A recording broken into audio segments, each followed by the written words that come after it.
So I said in a previous video that the Dex nav from Pokemon Omega Ruby and Alpha Sapphire has been removed from Pokemon Sun and Moon, and seemingly replaced by two brand new functions entirely: the QR code scanner and this method that I'm going to be discussing in this video today. In this video, I'm going to demonstrate how you can chain for shiny Pokemon in Pokemon Sun and Moon by taking advantage of the wild Pokemon calling for allies in battle. Yep, this is the brand new shiny hunting method in Pokemon Sun and Moon, and it's actually really good. So in Pokemon Sun and Moon, wild Pokemon can call for help. It can call for an ally Pokemon to help them in battle, and essentially make the battle a 2 versus 1 battle. Typically, this makes capturing a Pokemon just a little bit more difficult. It can make a wild battle just a little bit more difficult too. But for the purpose of this video, this is exactly what you're going to want to happen. You're going to want to keep one of the 2 Pokemon alive at all times, and make every ally Pokemon faint. When you defeat one of the 2 Pokemon, that will form a chain. The more Pokemon the wild Pokemon calls for help you defeat, the higher the chain will become. Using this method, you can chain for perfect IVs in stats. Anything past 30 encounters, the Pokemon will have 4 perfect IVs,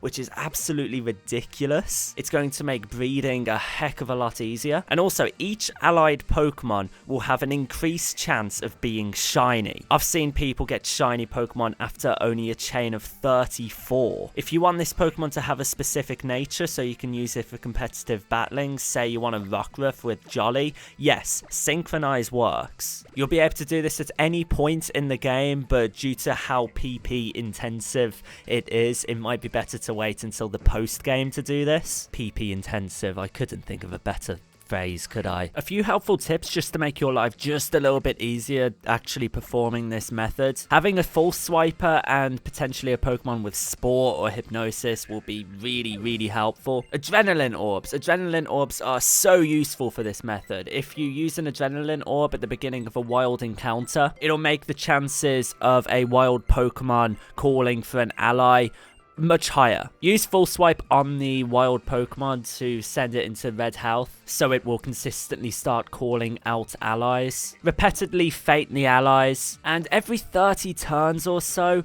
faint the original Pokemon so it doesn't struggle to death, as obviously it's going to have a limited amount of PP. And just consistently do that until your desired shiny appears. Then you can send the shiny to sleep and start throwing some Pokeballs. And yeah, that's pretty much all there is to it. On screen right now, you should be seeing one of the shiny Pokemon I've encountered using this method. It is absolutely fantastic, and in my personal opinion, a much better alternative to the monotony of Dex nav chaining. If you guys have any questions, leave me a comment in the comment section down below. I'll try to get back to you as soon as possible. 1,000 likes on this video would be absolutely amazing for another Pokemon Sun and Moon video within the next hour or so. And subscribe so you don't see any more of my future Pokemon Sun and Moon walkthrough videos. I'm going to be covering absolutely everything in these games over the course of the next few days. Thank you so much for watching. I really appreciate it. I'll see you guys in the next video.